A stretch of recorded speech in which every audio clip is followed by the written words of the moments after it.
So I ask you, James, what is your top two things like that you want this to do for you?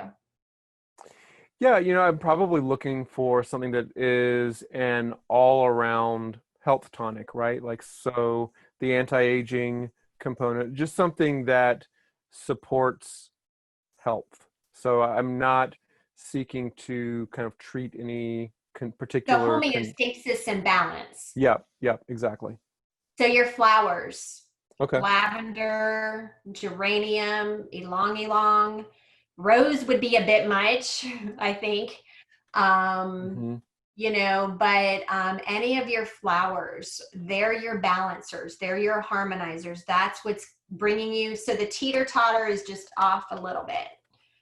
Okay. Um, Also your grasses, palmarosa, lemongrass. Cool.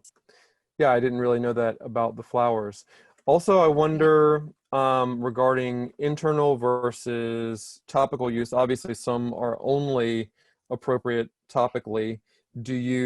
For those that can be taken internally, do you have uh, do you have a preference of inhaling them or applying them topically or taking them internally? Is there an issue with the gut? Maybe things don't always pass through the gut. What's the thought process there? Oh, that's a loaded question.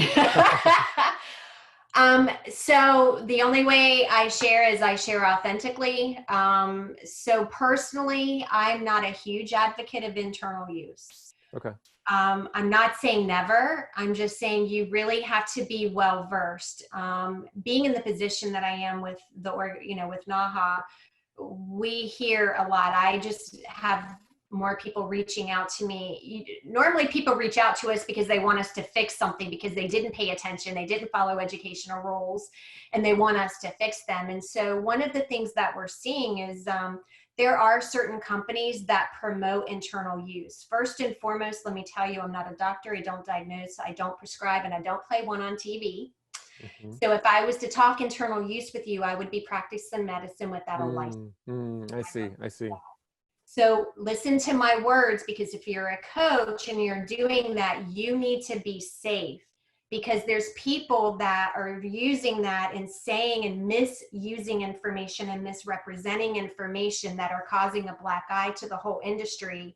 Hmm. They might not be coming after you, but they're coming after me. They're coming Hmm. after those of us who've been doing it for a while, who are doing it right, but Hmm. it's a black eye on the whole industry. So we have to unite and be responsible. I call that aromatherapy responsibly. So thank you for giving me the opportunity to answer that.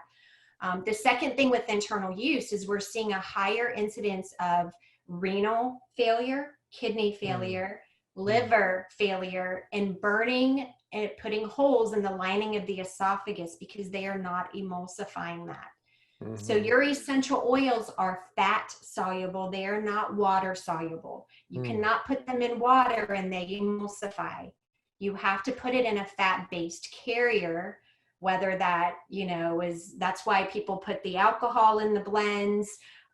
They're putting it in olive oil, coconut oil, putting it in a fat-based emulsifier first, and then using that. So you have to make sure, because you have receptor sites underneath the skin, and so if we're using it undiluted or we're putting that in, it can cause some damage and irritation. And do you know your kidney function? Do you know your liver function? Do you know the integrity of your gut health?